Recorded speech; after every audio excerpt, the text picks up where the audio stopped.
नमस्कार, reporter MD में आप सभी का स्वागत है। सीएम योगी का कांग्रेस पर हमला, बोले नेहरू को मुसलमानों की चिंता थी, दलितों वंचितों की नहीं। मुख्यमंत्री योगी आदित्यनाथ ने मंगलवार को प्रेस कॉन्फ्रेंस कर कांग्रेस और सपा पर निशाना साधा। उन्होंने कहा कि नेहरू ने मुसलमानों की चिंता की, लेकिन कभी भी दलितों और वंचितों की चिंता नहीं की। मुख्यमंत्री योगी आदित्यनाथ ने मंगलवार को अपने सरकारी आवास पर पत्रकारों से बातचीत के दौरान कांग्रेस और अन्य पार्टियों पर निशाना साधा। उन्होंने कहा कि कांग्रेस की फितरत हमेशा अंबेडकर विरोधी रही है। ये समाज को विभाजित करने के लिए राजनीति करना चाहते हैं। सीएम ने कहा कि कांग्रेस का इतिहास दलितों को वंचित रखना रहा है। तत्कालीन प्रधानमंत्री जवाहरलाल नेहरू नहीं चाहते थे कि बाबा साहेब संविधान समिति का हिस्सा बने। यूपीए सरकार में बाबा साहेब के चित्र को नेहरू द्वारा कोड़े मारते दिखाया गया था। इसके लिए तत्कालीन मानव संसाधन मंत्री कपिल सिब्बल को माफी मांगनी पड़ी थी। मुख्यमंत्री योगी आदित्यनाथ ने कहा कि कांग्रेस ने बाबा साहेब को चुनाव में हराया था। कांग्रेस नहीं चाहती थी कि बाबा साहेब लोकसभा में जाए। कांग्रेस ने कभी भी बाबा साहेब के परिनिर्वाण के बाद शमाक नहीं बनने दिया। बाबा साहेब ने इस्तीफा देते समय कांग्रेस पर आरोप लगाया था कि कांग्रेस और नेहरू को वंचितों और दलितों की नहीं, मुसलमानों की चिंता है। वंचितों और दलितों के लिए आंदोलन को आगे बढ़ाने वाले बाबा साहेब को लोकसभा की किसी समिति का सदस्य नहीं बनाया गया।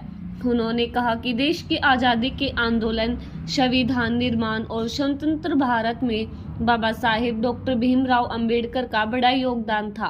वह भारत माता के महान सपूत थे। उन्होंने विपरीत परिस्थितियों में तमाम प्रकार के सामाजिक बंधनों का सामना करते हुए उच्च शिक्षा अर्जित की। उन्होंने अर्थव्यवस्था और कानून के क्षेत्र में दुनिया की सर्वश्रेष्ठ डिग्री अर्जित की।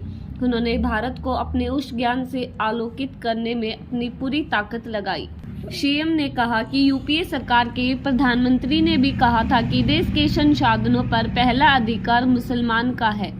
सीएम ने पूछा कि क्या वंचित दलित का नहीं है? कांग्रेस जैसा इतिहास ही समाजवादी पार्टी का है। कन्नौज में बाबा साहेब अंबेडकर के नाम पर बने कॉलेज से उनका नाम हटा दिया गया। सहारनपुर मेडिकल कॉलेज से नाम हटा दिया गया। उन्होंने कहा कि गृह मंत्री अमित शाह के आधे अधूरे बयान को पेश करने राजनीति की जा रही है। कांग्रेस और सपा ने गफलत पैदा करने का प्रयास किया। सपा सरकार के समय सुपर सीएम ने बाबा साहेब पर क्या कहा था, यह किसी से छिपा नहीं है। उन्होंने कहा कि राहुल गांधी बताएंगे कि क्या सांसद में बीजेपी सांसद पर हमला संवैधानिक माना जाएगा। कांग्रेस और सपा को देश की जनता से माफी मांगनी चाहिए। इनके कृत्य सफल नहीं होंगे। जनता उन्हें बार बार खारिज कर चुकी है, आगे भी खारिज करेगी। हम सब जानते हैं कि देश की आज़ादी के आंदोलन और संविधान निर्माण ने बाबा साहेब का बड़ा योगदान था। सीएम ने कहा कि भारत के संविधान शिल्पी के रूप में भारतवासी बाबा साहेब का सम्मान करते हैं। बाबा साहेब के सपनों का भारत बनने के लिए बीजेपी ने ईमानदारी से काम किया है।